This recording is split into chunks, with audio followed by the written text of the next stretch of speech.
Inland Sports.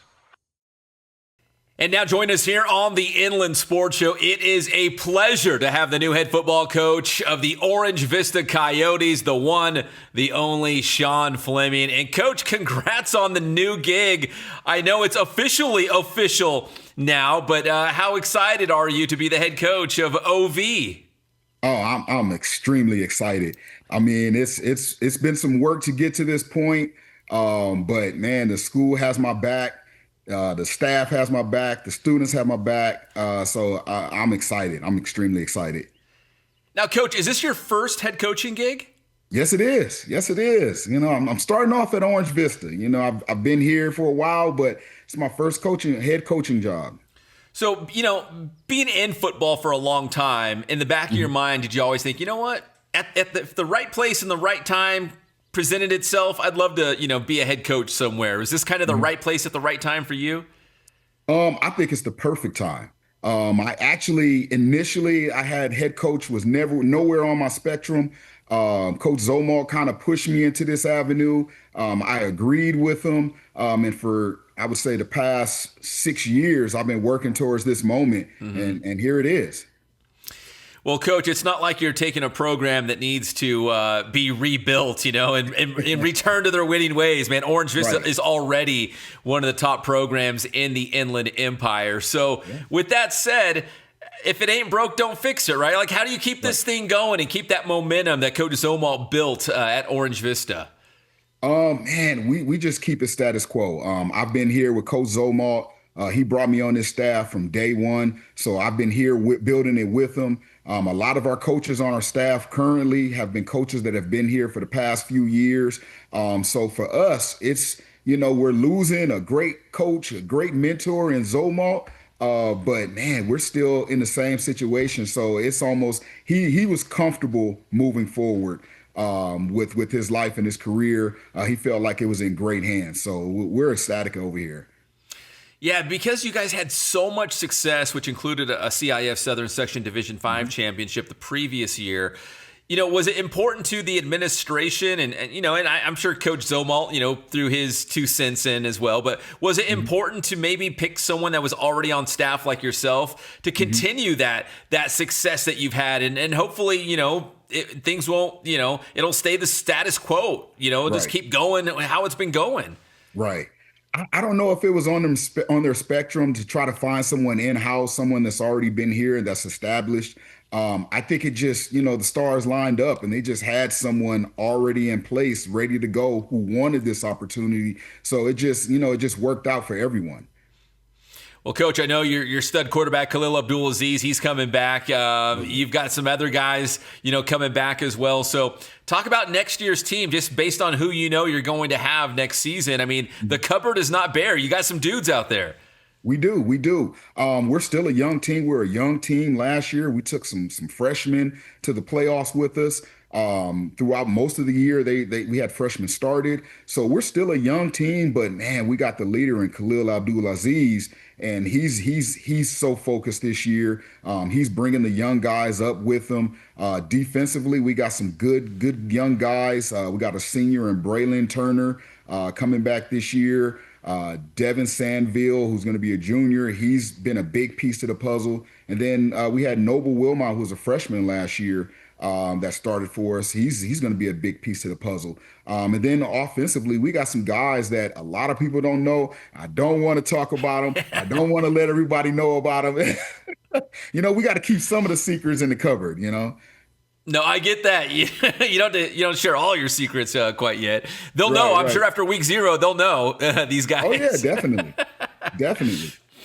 Well, Coach, you know, it's such an honor to MC your guys' annual football banquet at the end of the year. And what's super impressive, if people are watching this and they don't know, but, you know, a lot of your star football players are also some of your best students in the classroom. You got so many guys who are not only honor roll, but 3.5, 4.0, 4.5. It's incredible. Why is that important to you and the school and the program to make sure that these guys, you know, they're well-rounded, man. They're kicking butt on the football field, but they're also kicking butt in the classroom. They're getting things done. You know, we believe in you're a student athlete, you know, and the student comes first. This is football is an extracurricular activity. We want to make sure that when they're done with football, they have somewhere that they can land, they get their degree, or they just be successful in their communities. So we take our education serious over here. That's always first. We elevate those kids so that, the younger ones see that, it does matter. It's not just about what you do on the football field, it's what you do in the classroom. All right, Coach, I'm sure you could say a million great things about Coach Greg Zomal, but just give me one thing that he made a lasting impression on you as you take over the program. You're like, you know what?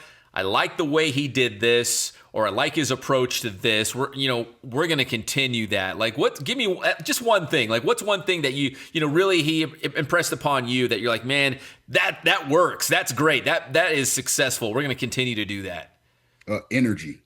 He's always been big on energy. I've always been big on energy. I think that's one reason why he's always trusted me over these years is we believe that the energy of the team, can put you through a lot of situations. And there's a lot of situations where you may be stuck in a rut and you're trying to get out of it. But if your energy and effort is high, you normally get through it.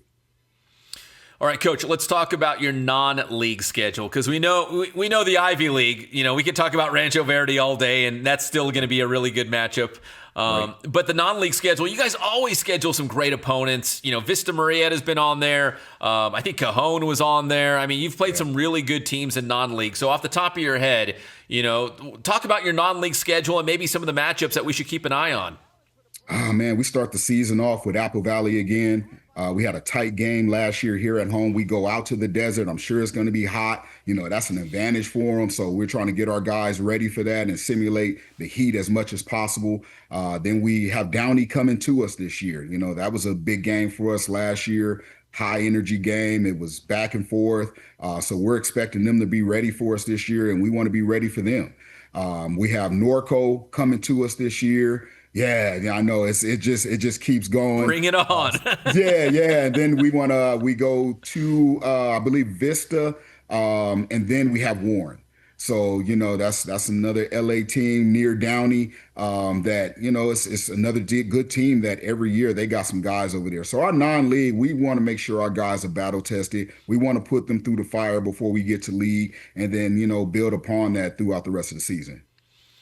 Yeah, so Coach, at least for the sake of our conversation right now, let's assume you guys next year are a Division 4 or Division 5, playoff team. There's some good teams, in those divisions. When you look at your non-league schedule, you want to see really good teams, right? It sounds like that's what you're kind of saying. Like, so you guys are ready. You've played some good teams, maybe the same caliber you would see in Division 3 or 4 or 5 or wherever you guys might end up. Because, I mean, if you play good teams in non-league, you'll be battle tested, right? Is that kind of the theory? Oh, that's definitely the theory. We always want to play the best teams as possible. We really don't control league. We don't know how that's going to end up every year. So, the only thing we can control is our non-league because we choose who we play in non-league. So we try to make sure our kids are battle tested. One thing from my experience now, from being as a high school coach, I realized that once you get deeper into the playoffs, those teams, especially once you win a championship, you're moving into division, the next division up. So, you got to be really good. You got to be battle tested, and your players got to have some experience playing some tough teams to know how to get out of a bad situation against those really good teams. And Coach, maybe I'm thinking too deeply about this, but like your non-league, do you try to pick a team that throws the ball, another team that loves to run the football, another team that does something else? So you kind of see different looks from different teams. So that way, when you get to the playoffs, you're prepared for anything, right? Any kind of team. Do you guys do that at all, or am I thinking too deeply about it? Well, it sounds like you're trying to give out our secrets right now. No, we definitely want to see different styles. Yeah. Because when we get in the playoffs, you don't know who you're going to see in the playoffs. So yeah, we want some big running teams, that like to pound the ball. We want some spread teams. We want teams that do a little bit of everything. We want some fast-paced teams. So we try to pick and choose teams that we've seen that they really, they give us different looks, because we know in the playoffs, we don't know what we're going to see. So we want to be as prepared as possible. All right, Coach, what would you kind of describe your brand of football looking like? Are you, we're going to play defense first. We're going to run the ball, before we throw on offense. I mean, how would you kind of describe the way you'd like to see your Coyotes play? Man, I want to see them physical on both sides. I want to see a little finesse on offense. If a receiver's catching the ball, I need you running through tackles. I need the linemen to be physical. I need the running backs to be physical. I want the defense to be physical. But with the physicality, we're also very finesse. We throw a lot of different formation, different coverages, different formations. We do a little bit of everything, but I think toughness is the biggest thing, because with toughness, you can go against anyone. You can fight against anyone if you have some toughness. All right, so speaking of toughness, what does this spring look like for you guys? Is it a lot of time in the weight room? Do you do 7-on-7? Do you got guys maybe running track right now? I mean, what does the spring look like for your football program? All of the above. We're heavy in the weight room right now. We know in the summer we have very little time to work in the weight room. So we go heavy in the spring. We throw some 7-on-7 in there just to get us ready with the skills. But we like to get our big boys ready in the weight room. So we're doing all that right now. We're lifting weights. We're doing 7-on-7. And we're grinding. We're working on discipline right now. That's big for us right now as the culture. We want to be a disciplined team that gives effort on every play. All right, Coach, finally, let's rewind a couple of years. You come over with Coach Zomalt to a brand new school, no seniors in the program, and you guys have a CIF championship already under your belt, a couple league championships, and now you're the head coach of the program. From where you started when you first set foot at Orange Vista to where you are now, is this a dream come true almost? I couldn't have dreamt it. It's better than a dream come true. I mean, for Coach Zomalt, I mean, he could have stayed one more year. Khalil is his guy. He's been rocking with Khalil since he was a freshman. But for him to give me Khalil for 1 year, it's a blessing for me to be in this situation, to get 1 year out of him, get his senior year out of him, his most important year out of him. And we're really looking forward to this season. I feel I don't know. Sometimes I feel undeserving, but at the same time, I feel deserving. I've put the work in. So we're looking forward to this season and what we're going to do. Yeah, and again, you're too humble and modest to say it, but Orange Vista is one of the elite programs in the IE now. In fact, I know the proposal didn't pass, but there was a proposal for that re-leaguing meeting where there would be a football-only conference, and they were going to stick you guys in there with Centennial, and Chaparral, and I was like, I'm like, not that Orange Vista would back down from anybody, but that'd be a tough league, but you guys would deserve it. You guys are in that elite class now. Yeah, no, we are. We believe that. We agree with that. We've earned it. We've worked hard. We believe in getting all the juice out of the lemon. So, we may not have 3,000-4,000 kids in our school, but we take what we have and we get the best out of them. And that's why we've gotten to the point. We have great coaches here that get these guys ready week in and week out. And I think that's a little... they get a lot of discredit. They don't get the credit for what they're doing to get these guys ready every week. And so, we don't have all the best players. We don't have 5,000 kids, but man, we can go. We can go. Well, Coach Fleming, congratulations now officially as the head coach of the Orange Vista Coyotes. Can't wait to see what you guys do this fall, man. I'm very excited for you and the program. Well, I appreciate you having me on here, Pep. Man, we were really looking forward. We're excited over here. The school is excited. The staff is excited. So we're just trying to get to the summertime so we can get these pads on. All right. That is the one, the only Shawn Fleming, the new head football coach of the Orange Vista Coyotes here on the Inland Sports Show. Inland Sports.